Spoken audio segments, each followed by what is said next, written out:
오늘 이야기할 소설은요, 이탈로 칼비노의 반쪽알이 자작입니다. 이 소설은요, 그 17세기 종교전쟁터에 나간 주인공 메다르도 자작이 전쟁에 나갔다가 폭탄을 맞고 몸이 세로로 정확히 반토막이 나서 이제 죽은 줄 알았는데요. 기적적으로 의사들에 의해서 오른쪽만 살아서 고향으로 돌려보내집니다. 그런데 이 오른쪽만 살아온 이 자작이요. 이 오른쪽은 오로지 악으로만 가득한 그러한 자작이에요. 옛날에는 안 그랬는데 반쪽으로 잘려져서 오른쪽만 온 자작은 순수 악 그 자체이기 때문에 보이는 것들은 다 반으로 칼로 자르고 동물들이건 사람들이건 다 쪼개고 죽여버립니다. 사소한 이유로 사람들을 교수형에 처하기도 하고요. 영지의 그 분위기를 공포로 조성을 합니다. 그러니까 나는 절대 악이고 최고기 때문에 다 내 말 들어야 되고 자기 말을 듣지 않으면 무조건 다 죽여버립니다. 그런데 얼마 후에 죽은 줄 알았던 왼쪽 반쪽이 또 멀쩡히 살아옵니다. 그래서 이 왼쪽 메다르도 자작은요, 오른쪽 메다르도 자작과 반대로 오직 순수 선 그 자체예요. 그래서 가난한 사람을 돕고 상처를 치료해주고 마치 도덕책을 통째로 삼킨 것처럼 행동합니다. 그러니까 그 전에 마을 사람들은요, 악한 메다르도 자작에게는 무서워가지고 공포에 떨어서 힘들었다면 이 선한 메다르도 자작은요, 이상형이 너무 높고 너무 선해서 마치 교과서를 읽어주는 것 같은 그런 피로감에 쌓입니다. 그리고 사람이 그렇게 선할 수가 없잖아요. 그런데 계속 그거를 강요합니다. 그래서 이 사람들이 나중에는 오히려 이 선한 자작을 거부해요.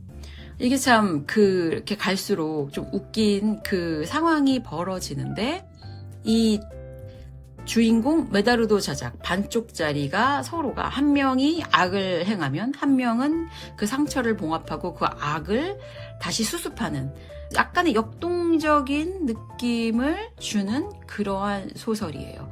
그런데 이제 이 둘 다, 이 메다르도 자작 이 반쪽짜리들이 파멜라라는 한 여자를 사랑하게 되면서 결국엔 그 여자 때문에 이제 그 반쪽짜리 자작이 서로 결투를 벌이다가 나중에는 다시 하나로 봉합을 받게 되는 봉합 수술을 받게 됩니다. 그러므로 인해서 이 메다르도 자작이 다시 평범한 자작이 되어서 돌아옵니다. 그때부터는 자기의 영지를 다스리는데, 근데 뭔가 이 사람이 사는 이런 사회는 평범하지가 않잖아요. 간단하지가 않잖아요. 그래서 오히려 악과 선으로 나눴을 때는 기준이 되게 명확했어요. 이거를 지키면 되고 아니면 끝나고, 그리고 이건 나쁜 거고 옳은 거고 아주 기준이 명확했어요. 그런데 하나로 다시 합쳐진 자작이 통치를 하는데 그거에 대한 이야기가 나오진 않지만 작가가 아주 간단하게 살짝 스치듯이 말하는 게 세상 사는 것이 그렇게 간단하지가 않다라고 얘기를 하죠. 그래서 사람들이 뭔가 마음에 열정을 간직한 채, 그러니까 뭔가 열정이 있는데 뭔가 부족한, 살짝 뭐가 아쉬운 그러한 느낌을 주면서 이 소설이 끝을 맺습니다. 그래서 줄거리는 이 정도로 이제 말씀을 드리면 될 것 같아요.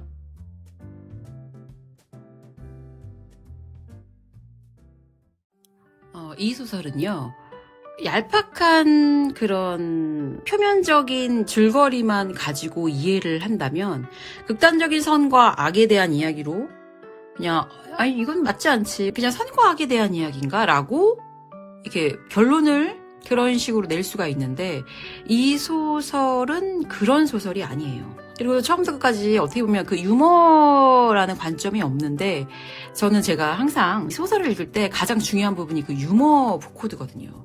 이런 위대한 작가들은요, 유머 코드를 심어놨어요. 그래서 그거를 독자가 이렇게 막 파헤쳐가지고 숨은 그림 찾기 하듯이 마치 숨은 보석을 찾듯이 찾아야 돼요. 그래서 제가 찾은 그 숨은 보석 찾은 유머 코드를 한번 말씀을 드려볼게요. 근데 그 유머 코드를 보통 소설은 인물, 사건 배경이잖아요. 그래서 저는 이제 인물에서 한번 찾아보겠습니다. 자, 첫 번째로요, 주인공 메다르도 자작에 대한 이야기죠. 그 메다르도 자작은 전쟁에서 어떻게 보면 이제 폭탄을 맞고 거기서 그 처절한 전쟁을 겪고 전쟁의 비참함도 알고 온 사람이에요. 그런데 작가가 독자들한테 그 사람의 심리 이야기는 전혀 들려주지 않고요. 그냥 육체적인, 물리적인 몸을 쪼개버립니다. 물리적인 몸을 이 작가의 상상력으로 소설이라는 기법을 활용해서 그냥 몸을 반으로 정확히 쪼개버려요. 그런 상상력도 어떻게 보면 좀 작가니까, 이 소설이니까 가능하지 않았나 싶어요. 그래서 우리가 이렇게 전쟁을 겪거나 아주 큰 일을 겪으면 정신이 분열되거나 상처를 받잖아요. 그러니까 그런 거를 이 반쪼가리가 된 자작이라고 표현을 한 것 같아요. 그래서 이 소설이 이 우리 마음에 왜 이거 할까 말까, 저거 맞을까 틀릴까, 이건 선이야 악이야 늘 싸우잖아요. 그러니까 그런 느낌을 이 메다르도를 통해서 악한 반쪽, 선한 반쪽으로 가볍게 어떻게 보면 나뉘어버린 거죠. 그래서 더 이상 고민하지 않습니다. 그러니까 마음에 안 들면 악이야. 그리고 선한 쪽은 아주 높은 이상형의 도덕적인 어떤 이상형을 딱 심어놓고 그 누구도 범접할 수 없는 아주 지루하고 고루한 도덕책 선생님 같은 모습의 선을 딱 보여줍니다. 걔는 고정이에요. 근데 고정이어서 그냥 듣고 있으면 나중에는 다 좋은 말인데 정서적으로 너무 피로합니다. 그래서 이게 분명히 악이 싫었거든요. 악이 싫었는데 선이 너무 피곤한 거야. 그래서 그 영지 마을 사람들도 나중에 이제 선한 이 반쪼가리 자작이 오는 게 이제 너무 피곤한 거예요. 차라리 그냥 악은 우리가 조금 무서워가지고 몸 사리면 끝났겠는데 선은 왜 그렇게 설교를 하고 꼰대같이 말을 하고 막 그런 게 싫은 거죠.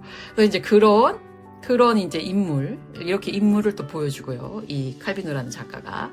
그 다음에 또 장인, 이 기계를 만드는 장인, 피에트로 키오도라는 이런 이제 인물이 나오는데 그 사람이 처음에 이 악한 반쪼가리 자작이 악한 반쪽이 교수대를 만들고 고문기구를 만들어라 딱 얘기를 해요. 그러니까 정확히 뭐 머리를 확실히 벨 수 있고 몸을 확실히 자를 수 있고 막 이런 아주 끔찍한 고문기계, 아니면 사람을 완전히 고통스럽게 할 수 있는 그런 끔찍한 고문기계를 정확히 제시를 합니다. 그러니까 악의 형태가 너무 확실하니까 이 사람이 너무 잘 만들어요. 그러니까 얘기만 하면 너무 잘 만들어요. 그런데 선한 반쪽이 얘기하는 거는 뭐 누구한테도 좋아야 되고 쟤한테도 좋아야 되고 모든 인류에게 또 좋아야 돼. 거기 그 와중에 또 자원을 또 생각해서 낭비하면 안 돼.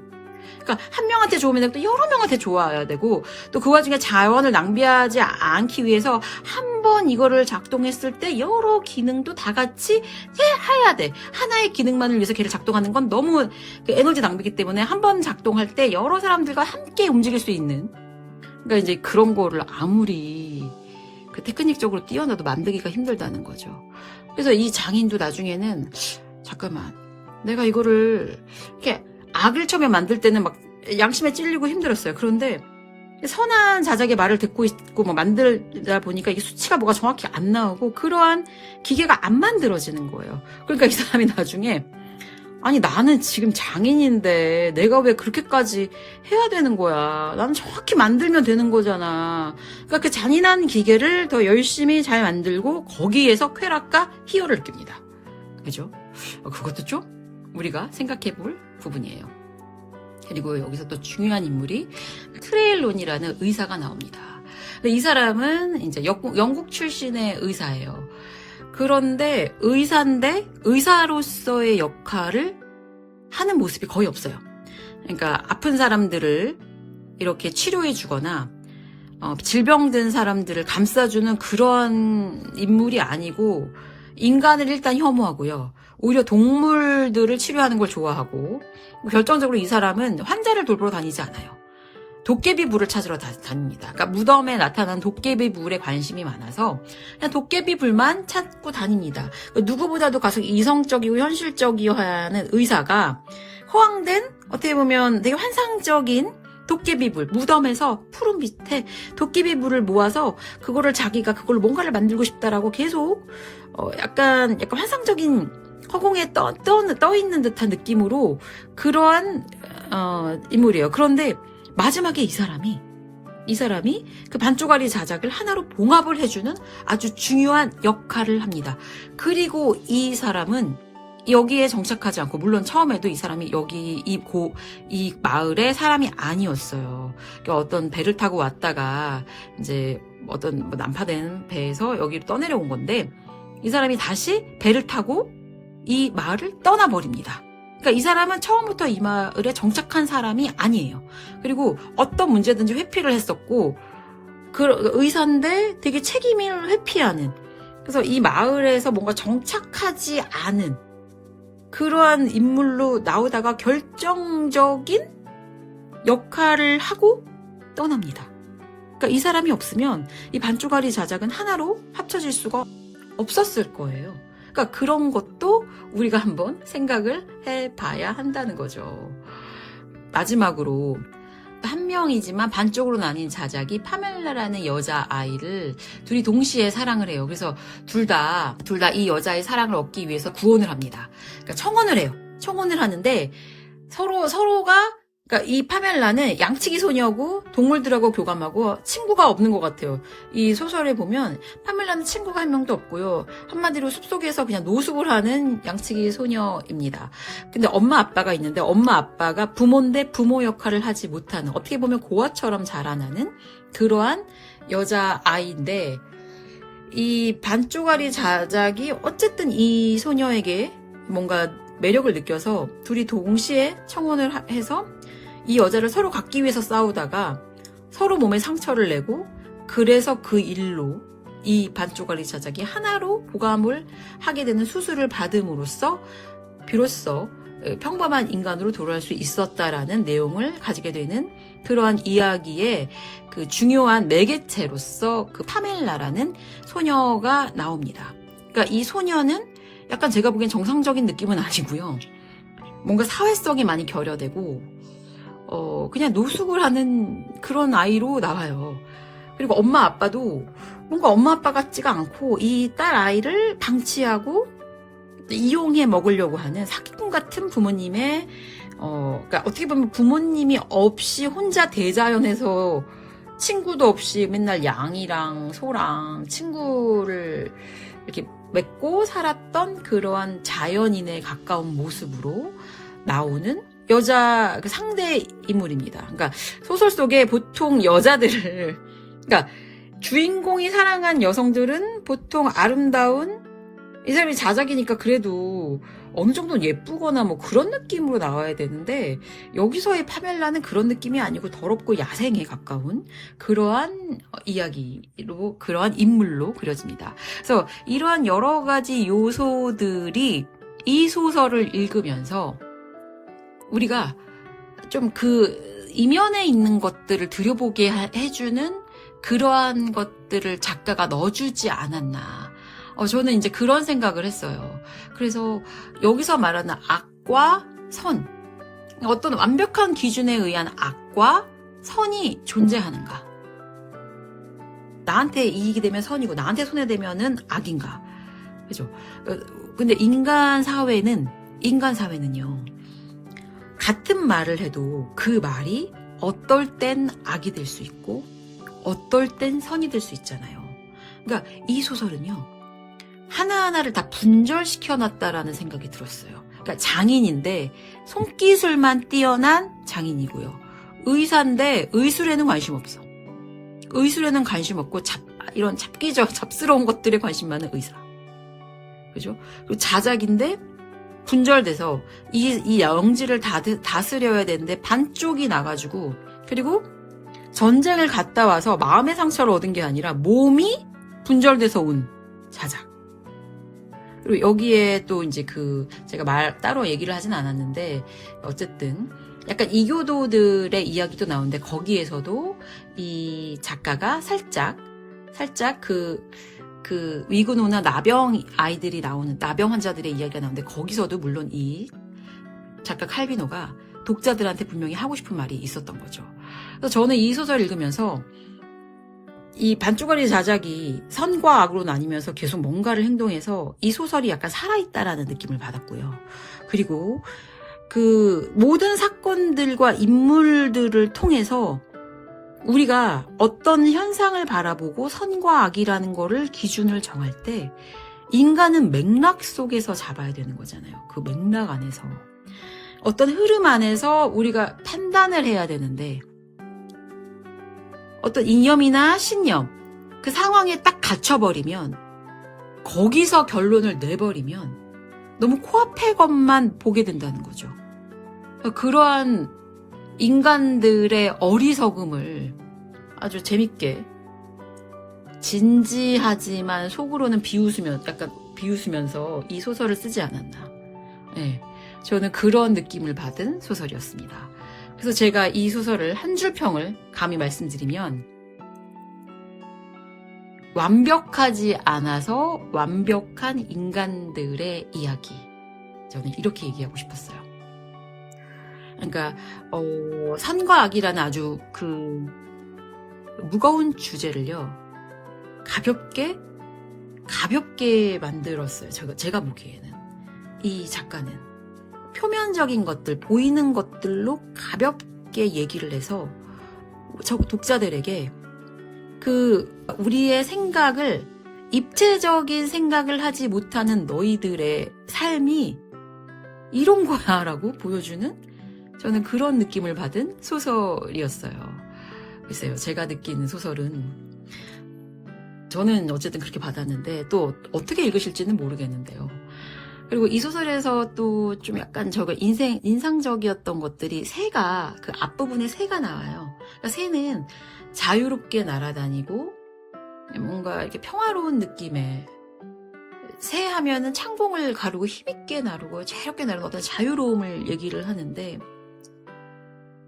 그 새들이, 그 새들을 다 반으로 잘라버리고 나중에는 그 새들이 어딘가 그 할아버지의 그 침대에 모여서 이렇게 모여있고, 그러니까 그 새들을 통해서 대비적으로 너무 이 딱 하나에 매여있는 인간들의 삶을 또 얘기하려고 일부러 또 새를 앞에 넣어준 게 아닌가.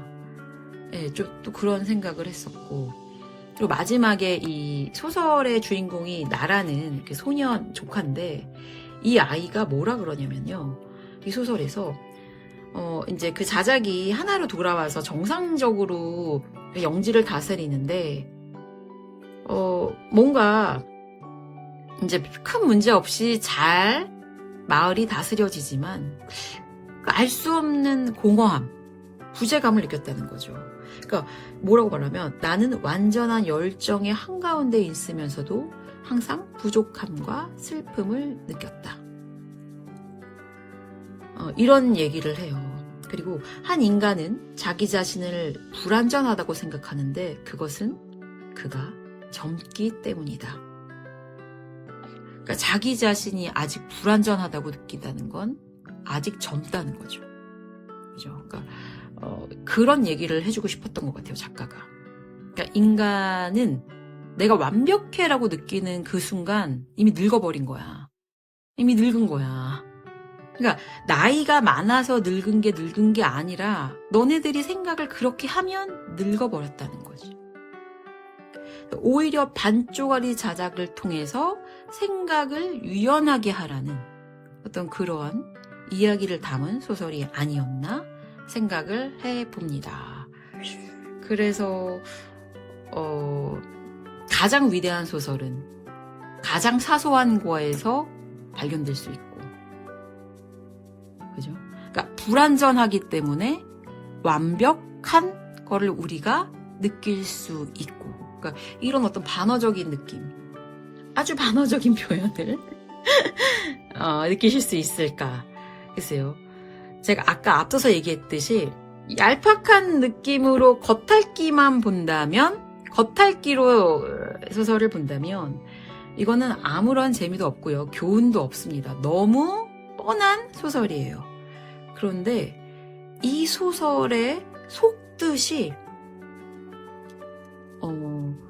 그 미묘한 맛을 좀 알 수 있으려나. 이게 또 표현이 안 되네요.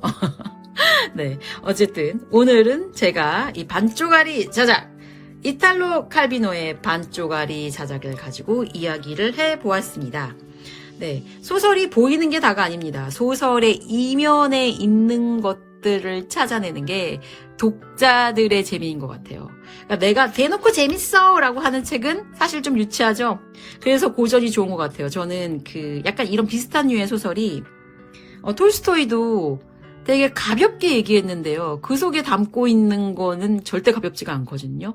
마찬가지로 이 반쪽짜리 자작도 이야기가 단순하고 플롯이 너무 단순해서, 그리고 그 인물들도 좀 약간 자기가 편하게 반으로 잘라버리고 막 이런 식의 형식으로 이런 내용으로 이야기를 기술했는데, 사실 그 안에는 너희들의 그 편협함을 이렇게 딱 보라고 신랄하게 비판을 한 것 같다라는 느낌. 저는 좀 그런 생각을 하면서 오늘 이야기를 마쳐보겠습니다. 자, 다음에 또 제가 좋은 책 있으면 가지고 와볼게요. 감사합니다.